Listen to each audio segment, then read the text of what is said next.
Hello, everybody. Happy Friday. Welcome into the NBA Front Office Show. No, not officially a Front Office Friday live show, but we still have some news to get into today.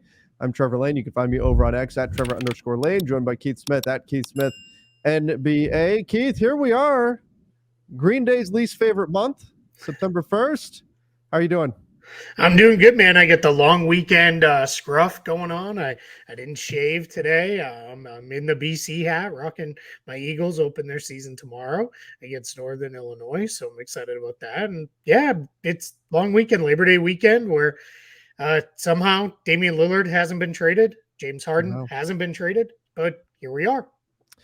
Keith, I can already tell you, James Harden, Damian Lillard, they're getting traded sometime between September 10th and September 16th. Yep. They're going to do it just for my vacation. That's what they're going to do. That's what they're going to. But you and Ron Gutterman can cover that. Can cover all of that here on the NBA Front Office Show. Ron will be filling in for me a bit then. But yeah, we got a long weekend here coming up. Plenty of stuff to talk about today, though. And I guess let's start right here. The Bulls spent the summer testing the market a bit on Zach LaVine. Not a surprise.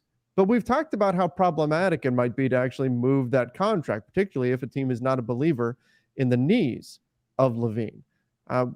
Do we have any sense of what the market told the Bulls? Obviously, they didn't make a move, and typically teams kind of do this. They feel things out before making a big move. Sometimes it comes up, at the trade deadline or the next summer or something like that. But any sense of what the market actually says about Zach LaVine's value? Yeah, I'm very curious. We obviously no trade was made, so the Bulls didn't find anything to their liking. But I would assume he's got to return at a minimum what the Wizards got for Bradley Beal. Now, not the same situation. Obviously, Washington was to some extent hitting a hard reset on that trade of Beal there, so they weren't necessarily looking for the maximum return they maybe possibly could have gotten, but I think LaVine is every bit as good a player as Bradley Beal is. He, despite the issues, played in 77 games last year. I know there are some concerns about his knees long term and the fact that he's owed quite a bit of money over the final 4 years of that deal. It's like 178, 179 million, something in that range for LaVine. But I think when we really look at it, you got to factor in. Let me make sure. Yeah, 178 just over for LaVine. So it's a spot where I think he's still really, really good. And he is not just a scorer. He can do some playmaking. His defense has been better. It's still, no one's saying he's going to make an all defense team or anything like that, but he's passable. But my guess is teams are just kind of scared off by the prospect of, is this guy going to have knee issues every year? And then I'm kind of wondering, where am I at with, $40+ million owed every season to this guy tying up my salary cap if I can't trust that he's going to be there for, let's set a minimum of 70 games or so. 28 years old, so that certainly helps. It's not like he's 32 or something like that. That would definitely be a negative to his value. But you're right. This is, a lot of future cap space tied up for Zach LaVine. And then you look at that final year as the player option, which hurts even more because, if he is struggling in the 2025-2026 season, he's just going to pick up that player option, and then he's still on your books for a guy that, frankly, is going to be probably overpaid if he's having those struggles. Now, it's also possible that he's playing great, and like you said, he's a very talented player. But if that's the case, then you're not going to have him on that contract because he's just going to opt out and he's going to want more money. So that's a difficult spot for a team to be in as well. Interesting, though, that they're exploring this. You wonder, at some point during the season, do the Bulls hit a point where they say, let's pull the plug on this? I know a lot of their fans have been pushing towards, hey, let's try to reset this thing. This isn't working here. But I wonder if that's something that if this season does not start off the way the Bulls want it to, they start to take a more serious look at moving guys like LaVine, DeRozan, who knows about Vucevic, some of these other core pieces, and really hit the reset button, maybe even prior to the trade deadline. Yeah, it's certainly possible, right? I think we could definitely see something along those lines. And I know, like you referenced there, Bulls fans weren't super thrilled with extending Vucevic the way they did right before free agency, but it's still a perfectly fair value. As you can Mm-hmm. see, you've pulled up their salary sheet from Spot Track. 14% roughly of the cap for Vucevic, even at 20 million. That's fine, right? That's perfectly fine. He's gonna return good value on that, probably even in the final year of that contract. He'll still have value. DeRozan's probably the most interesting one of this group, just given his age, where he's at 34 years old. He's got 1 year left under his contract. Do you get in a spot where it becomes, let's go? If we go back, I think that was in the first year, or maybe second year, maybe definitely our first full year of free agent coverage. We were like, what in the world are the Bulls doing? What is this contract for DeRozan? And he's more than returned fair value on that contract. He's been great for them, really, really good. So I think their biggest problem is you got Kobe White on a pretty good deal, re-signing him. I would assume we want a pretty good deal. I think we both like Javon Carter and Torrey Craig as pickups for this team.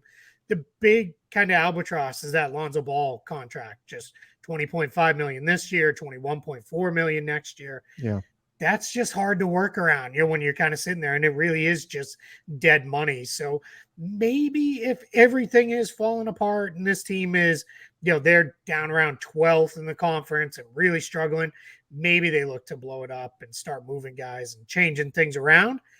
But I think it's probably going to be, they're probably more in the 6 to 10 range in the conference all year long, right around that play-in mix.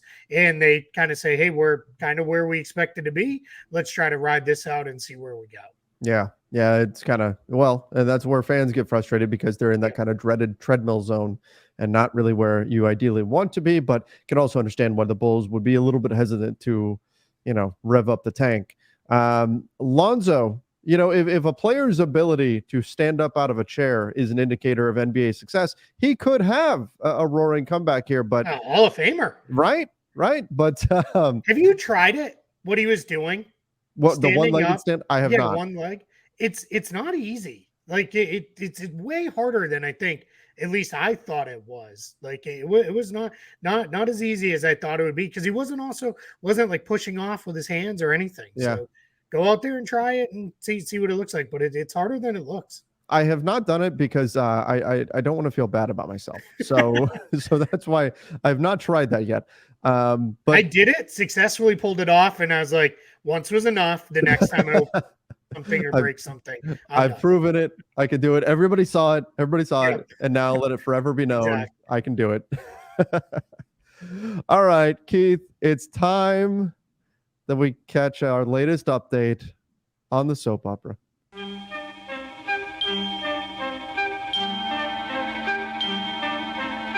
Like sands through the hourglass, so are the days of our lives.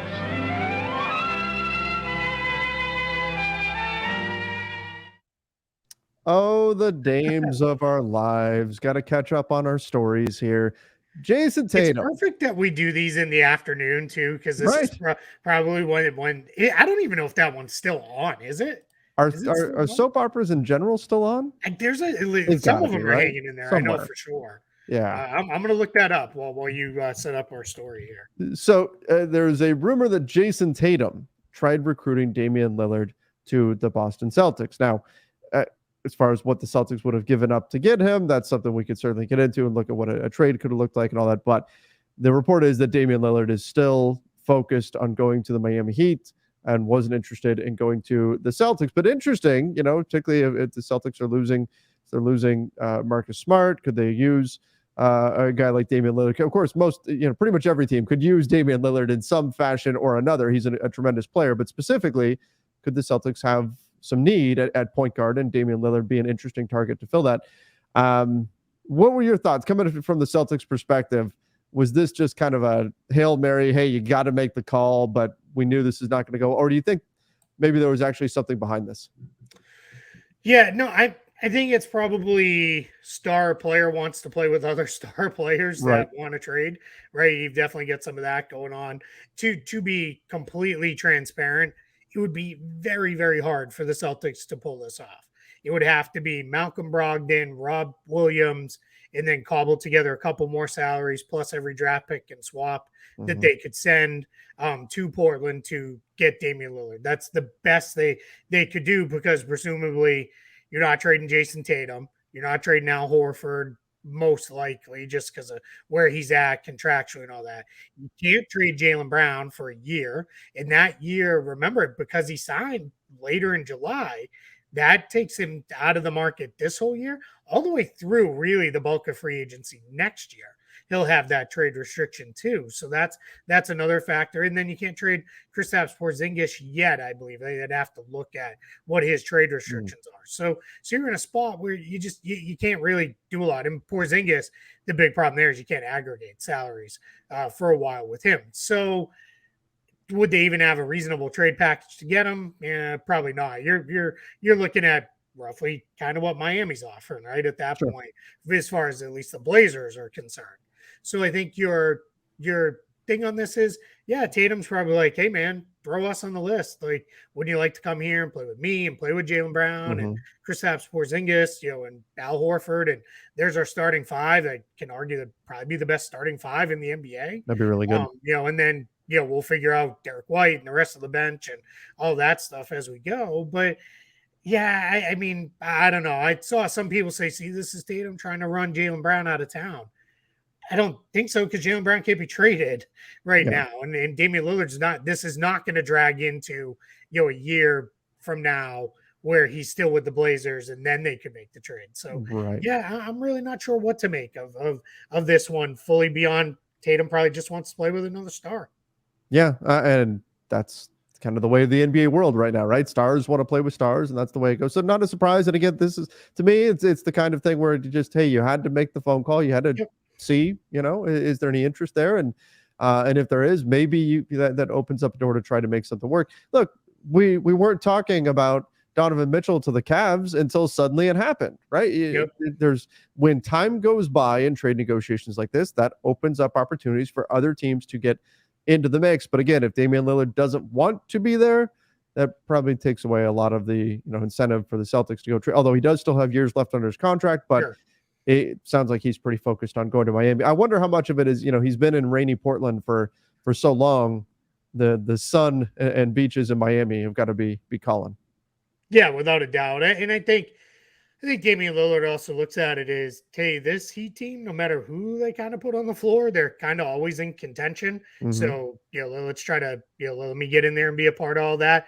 I think he also, for Tatum, there's probably some sense of, if we can keep him out of Miami, let's do that as well. True. If I can keep him from going to a conference rival that I know I need to get through if I want to get back to the finals again and those kind of things. So yeah, I don't put a whole lot into this, but I did have a chance to look it up. So Days of Our Lives is still on. Oh, it is now on Peacock.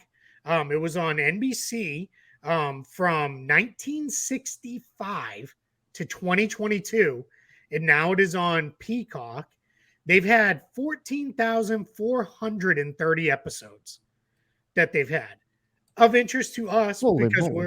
we're incredible, right? Yeah. Because we're of interest to us with our little meme there with Damian Lillard. They've only changed the title sequence 3 times, or they've only had 3 title sequences in that entire run of the show. And it was more just updating, adding some HD, updating a little bit of the coloring and those kind of things. But it is always said, like sands through the hourglass, so are the days of our lives. So there we go. Well, that is impressive. That's I mean, here I thought the Simpsons were just this juggernaut of long-standing success. Years. That's insane. That's nuts. Like, that doesn't even sound real. That sounds made up.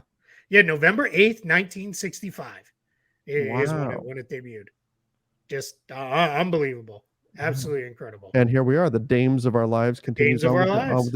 I hope it's not 58 years or whatever before Damian Lillard actually gets traded. Right. The entire NBA appears to be shut down essentially while we wait. Yeah, let's hope for certain that that's not how this goes. With the exception of a few things. A few things did happen. And I guess let's stick with your Celtics, because they did not trade for Damian Lillard, but they did sign a guard. My guy, Svi Yeah. Mykhailiuk signs with the Celtics. Now, I remember there was talk that this was probably going to be a non-guaranteed deal. Is that what it wound up being?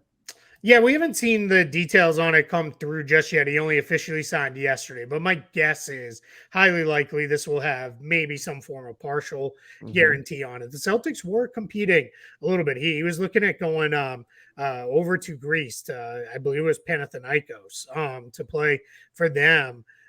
Which is the funny thing is they both have a green shamrock logo. Which is just kind of an oddity in this. But so he did have other options, and we know a guy of his level was probably going to make pretty good money overseas. So my guess is Boston had to pony up at least a fairly hefty guaranteed amount. And that's kind of been the way they've done these things in the past. It wouldn't be a surprise when this comes out if this turns into it's actually a 2-year deal. Brad Stevens has preferred to do that on these minimum signings.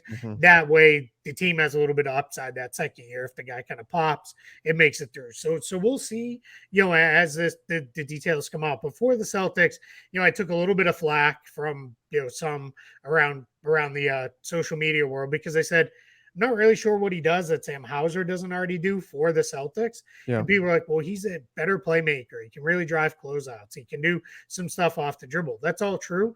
He's not going to be asked to do any of that stuff with the Celtics. Like it doesn't, that's great that he can do those things. This is not the Charlotte Hornets in April, where it's going to be, hey, go run 20 pick and rolls. Like that's probably just not going to be a thing. What he's really there to do is provide shooting depth, and that's fine. Like for a minimum signing, fine. Add a guy on the minimum to provide some more shooting, but let's go. You can never have enough shooting in the NBA, and it's good. And if Hauser pulls a disappearing act like he kind of did last year for about a month, at least you throw Mykhailiuk in there, and you're going to get the same kind of stuff. Yeah, exactly. And like you said, you can't have enough shooting in today's NBA. There is no such thing as too much shooting, and Svi can certainly provide some of that. All right, we also saw another kind of blast from the past here. Harry Giles winds up with the Nets, and he had his pro day in Las Vegas during Summer League, and we saw him hitting some jumpers and things like that. Now he's wound up in Brooklyn. Does he have a path to minutes in Brooklyn? Yeah, he actually could. If he can play, stay on the floor first, right? That's the primary thing. But if he can actually play, the Nets are pretty thin up front. It's Nick Claxton and not a whole heck of a lot else in that Nets front court right now. It's really probably the backup. I mean, Ben Simmons says he's not playing center, so we'll take him at his word there. So you're kind of looking at Day'Ron Sharpe and Noah Clowney. So, a guy who's going into his third year that hasn't done a whole lot in the NBA. He's flashed on occasion. And Noah Clowney, a rookie who, quite frankly, looked pretty lost at Summer League. So there's just not a whole lot there. So if Harry Giles can play, his big problem is going to be he's got to break through and actually make the roster. And right now the roster is just about full. But I do wonder if what this turns out to be is this one of those Exhibit 10 kind of deals can be converted to a two-way? Because it's important to remember, Harry Giles, big part of getting the two-way rules changed, where a player with his years of service, even though he's already got 4 years of service in the NBA, he can actually still sign a two-way contract because he did not play during one of those years because he missed an entire year with injuries. So that was a change that they made in this new CBA. You can have 4 years of service. If one of those years you did not appear in an NBA game, you can still sign a two-way contract. So it wouldn't be surprised if that's the way maybe this goes, at least initially, while the Nets kind of sort out their roster. Yeah, that wouldn't be a surprise as well. I think that would make some sense. And this is going to be somebody to keep an eye on. There was at one point where he was, one of the top young big men coming out. Everybody's really excited about him and all of that. So look, this is something to keep an eye on. As we get into training camp, we get into preseason play, he's going to have opportunities to prove himself. Certainly one to watch there in Brooklyn. Harry Giles, guy could really pass the ball at one point in time too. He really looked pretty good with the Kings at one point, played okay for the, he played well in his rookie year, then missed a whole year, then didn't look really bad that second year, and then just kind of washed out from there. But there's skill. He was a major, high-end recruit there. He was the big recruit when played with Jayson Tatum at Duke. It was Harry Giles was the guy, and then Tatum kind of emerged as Giles, went through some stuff at Duke. So yeah, I'm hopeful that maybe they can get something. But if you're the Nets, we becoming team reclamation project here. We've got quite a few of these guys coming through, and I guess I think he's already reclaimed his career. But Dennis Smith Jr., who they signed this offseason, was a guy who had kind of washed out and made it back. So well, let's see. The Nets have had success with guys like this in the past: Spencer Dinwiddie, Joe Harris. So maybe they're kind of going back into that diamond mining process. Well, yeah, exactly. The Nets have had success doing this kind of thing, and this is exactly really what they should be doing. Right. For a team that's in their situation that is now living in a post Kyrie, post KD world, they're no longer that superstar top heavy team that is going to be trying to push to win a championship. Of course, they're going to try to win as many games as they can. And I think they still have an intriguing roster that's going to be a lot of fun to watch, but you've got to find value wherever you possibly can. And so leaving no stone unturned, finding these, we call them second draft guys. Obviously, Harry Giles is beyond that at this point. Dennis Smith Jr. It's like fifth draft or whatever. But take these guys that had talent at one point, that were high picks for a reason, didn't work out in certain places. It probably doesn't work out with your team either. But if it does, that's a lot of found value. So it's worth taking that shot when you're in the position right now that the Brooklyn Nets are in, where you're trying to kind of recover from. I mean, look, they thought their path for the future was KD and Kyrie for however long. That changed very quickly. Now they're going to try to reassess, reclaim some value, pick up some pieces where you can, and then develop a new direction. Yep. Yeah, absolutely. Kind of similar note. We didn't have him in the show notes here, but Danny Ainge going back to the well, bringing Romeo Langford in on a training camp deal, one of these non-guaranteed training camp contracts with the Utah Jazz. Bringing Langford in there, another look. He was very high on Langford. He was obviously the one who drafted him when Langford was with the Celtics. So just something to kind of keep an eye on there too. A guy who's all the talent in the world is there. He just can never seem to stay on the floor. Yeah. Yep. It's Danny Ainge doing that as well. All right. Gigi Jackson signs a 2-way contract in Memphis. Now he was, I believe he was he was in the 40s, 46, 45, 45th pick in this year's NBA draft. Just now signing the 2-way contract. Was there hope that he ultimately was going to get a full roster spot, or why is this taking place now? Yeah, they drafted him with the sense of, hey, we're going to draft you to have you on a 2-way. This is a kid who was a very high-end recruit when he went to South Carolina. Really had a mess of a season, shot 38%. That's really not great. Not only did he shoot 38%, but took a lot of terrible shots, a lot of contested off the dribble shots for a team that was, quite frankly, just a complete disaster of a team. So this is a kid where, Memphis is trusting their track record of player development of, hey, we're going to get you here. There's talent here because you wouldn't have been such a high recruit. This guy was talked about being a lottery pick going into last season and dropped that far in the draft. So Memphis is going to say, there's talent here. Let's see. We trust we can get it out of you. So you'll be on a 2-way with us, and we'll kind of go forward. Summer League, little mixed. Wasn't very good in Las Vegas. Really struggled. Only shot 30%. Managed to get up 10 shots a game in 22 minutes. Was much better in the Salt Lake City Summer League, which was only 3 games, but shot 47%, averaged almost 14 points per game. So we'll see. But this is a guy who drew comparisons at one point to Paul George with kind of the way he moves. On the court as a bigger wing with some size and good handle and ability to get his own shot. So we'll see if anybody can do it. I would trust Memphis. We'll get them there. They've done quite well with their draft and develop guys. Yeah. And so, a 2-way contract, the risk very minimal. And let's see if that upside can pay off. We also saw, this took place today before we get into our final signing. Canada got upset in the World Cup. Now the U.S. team did get a victory against Montenegro. Was a hard-fought victory. Brandon Ingram moved to the bench. I guess before we even get into Canada, what did you think about that? Josh Hart getting into the starting lineup for Brandon Ingram. Yeah, I think that was the right move by Steve Kerr and his staff. I think they've played better with Josh Hart. Josh Hart's just one of those guys who doesn't really need the ball, right? He's going to kind of just, go out there and do whatever it is you ask of him, play defense, challenge guys, do all his stuff.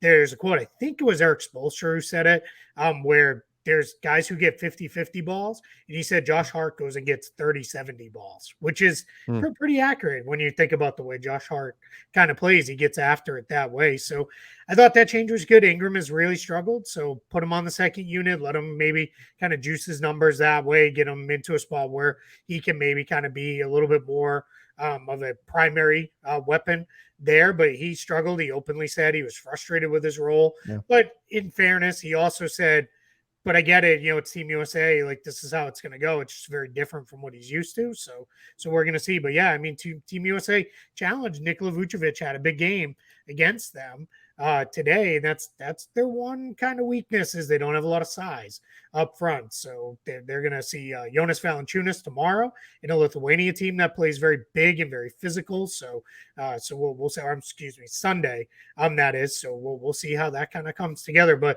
Team USA doing what they can to keep this moving. Unlike Canada, got upset by Brazil, and now they're on the brink of being out of this thing entirely. Which is shocking. I mean, Canada was steamrolling some teams, and they've got some incredible play, including Shai Gilgeous-Alexander. What happened to Canada here? Yeah, I think just things kind of went a little sideways on them in this Brazil game. Brazil got up into them and challenged them very much defensively. Brazil also said, we're going to play this game on our terms. They took it throughout most of the first three quarters. They took almost the entire shot clock on every possession. So they were basically, hey, we're going to keep this a low possession game. We're not going to try to run with you. We're not going to do that. They got into their shooters. Canada missed a bunch of jump shots. Canada got a little sloppy. Brazil really kind of, beat them up inside physically. And then late in the game, this little Brazilian guard named Iago blew right by Dylan Brooks on one of the game's biggest plays. Canada kind of needed to get one more stop to have a shot, and he blew right by him for a layup. So it's now Canada's going to play Spain, and the loser is out of the World Cup. And not only are they out of the World Cup, barring like 12 other things happening too, they're also going to have to play in a qualifying tournament just to be in the Olympics next summer. And pending, I've not seen when those Olympic qualifying tournaments are, but it's very, very likely those are going to happen in a spot where they won't have NBA players just based on timing. So you're going to be going into that in a really tricky, difficult position with this. Now, it could maybe take place. Sometimes I think they take place like a month before the Olympics. So maybe we'll have some NBA guys still available to play because they'll already be out of the playoffs and the like. But no matter what, you're making your road a lot tougher if you're Canada, if you lose that game to Spain. So I want to get through Spain and then just kind of, keep things moving if they can, and, keep fighting for that Olympic berth. You and I talked about this a little bit off the air too. It's interesting that I was under the assumption that this was the knockout stage of the World Cup. Obviously, the games are in the middle of the night now. I haven't been staying up to watch them. You have, but no. You're getting up. Getting up, yeah. I'm not getting up. There's no staying up. I've been getting up around 4:30 each morning. I typically go to bed like an hour before these games would start. So it's just like it's brutal. Sure. They put the games on at a time we can watch them, but I get it, right? Our friends across the ocean have to deal with this for regular season games all the time. So I of course sympathize with them, and I'm glad they get to see games. It'll be a little bit better in the Olympics because it's in Paris. So yes, a little bit closer to our time zones here. Right, but still, this is something where Canada is not out. They still have a chance to get back into the mix here, but this was a surprising outcome for a Canadian team that's looked really, really good. Yeah, they really have, and now we're in a spot where it's messy now for them. They like I said, they've made it very difficult on themselves to kind of get through into that next group. And this is it. This next round of games Sunday. That's it for all the first and second round play. Then we'll have all of our teams moving through and into the knockout phase as they go. It's going to be, I believe it's 8 teams here make it. It's the top 2 in each group. So yeah, it's going to be interesting to see how this plays out, the rest of the way, because, some of these teams are definitely put themselves in difficult spots. All right. Last thing we've got, JaVale McGee, indeed, signs with the Sacramento Kings. Interesting landing spot for him, but we've been talking about this. Probably their best bet with JaVale is to put him in a spot where you don't have to rely on him to play night in, night out. Instead, he can be kind of a veteran mentor. I think that's probably what he can be here with the Sacramento team. Yeah, if that's what it is, that's fine. If you start putting him on the floor ahead of some of these other guys that they have, I'm going to question it a little bit. I mean, and it's not like they need an abundance of minutes behind Domantas Sabonis. He's going to play somewhere in the range of 32 to 35 minutes a night. So you're really only talking about a 15-minute a night role here. And Alex Len did well with that. Trey Lyles did quite well when they went to him as the backup 5. Those guys are both back next year. Nehemias Queta, who got bumped up from his 2-way, is back. They brought Nerlens Noel in on a camp deal as well. It's more than a camp deal because he got a pretty hefty guarantee. So we'll see. But, if McGee's going to be your 15th guy at the end of the bench, fine. No real issues with that if that's where it is. And, it can definitely help a team that is, despite the fact that they broke through, made it to the playoffs, still a youngish roster that could use one more veteran guy to kind of help them get over the hump. Yeah, and you know what? It's again, when you name those players, and with the exception of maybe Nerlens Noel, I just keep thinking, all these guys should be playing ahead of this version of JaVale. A few years ago, not the case, but the version of JaVale McGee that we saw with the Mavs last year, certainly. But if he is just like you said, he's in that veteran role, minimum contract, that's fine. You can't complain too much about that, and hopefully he can still find a way to extend his NBA career. And maybe it's in this kind of role here with the Sacramento Kings team because it did not go well for him in Dallas last year. We talked about already that, look, the Mavs believe the gap between JaVale McGee and Markieff Morris is great enough that it's worth waiving JaVale, stretching his salary, and having his salary as dead money on the books for the next 5 years. That's a bit of a red flag. Yeah, absolutely. Yeah. So, I mean, let's see. We're down to it with McGee. If it doesn't work here, this is probably it. It'll probably be a career for him, but a good one. He got a title, and he's played well for a number of years, and he's a guy who's beloved teammate everywhere he's been. So you can't really ask for much more. Absolutely. Well, Keith? Hey, let me plug one thing real quick if I can. If anybody's looking for some weekend reading, maybe while you're headed to a barbecue, or maybe you're just hiding from everybody at a barbecue, over on Spot Track, it just posted part of our first in this year's version of the next contract series. It's Giannis. So I went through all of the options, and there are a lot of them because he has 3 years left under contract. So there's a lot of different things he can do extension wise with his deal or not signing an extension. So I broke them all down.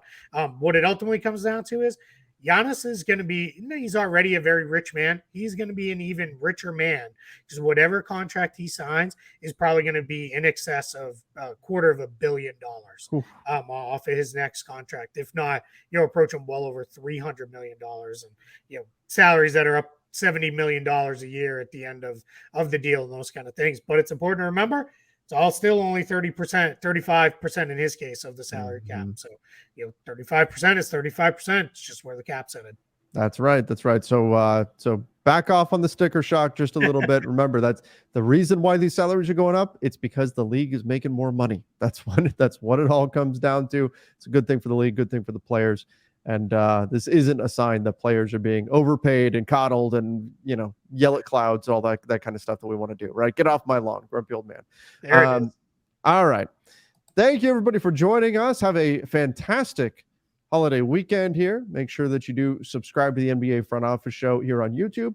And don't forget to follow us over on Apple Podcasts, Spotify, wherever you listen to. Tell a friend at your barbecues about the show, too. And please do. Take your phone and subscribe for them, both on YouTube and Apple, Spotify, everywhere. Just grab as many phones as you can and sign people up for the show. They'll love it. In fact, if you're at a barbecue and you're seeing people aren't paying attention to their phones, just sneak over, take their phone, go in there, subscribe, and put it right back. Some people might think you're kind of creepy. If anybody asks, just say Trevor and Keith told me to do it. Yeah. There you go. They'll get it. It'll be fine. They'll know. Yeah. All right, everybody. Have a fantastic weekend. See ya and stay safe.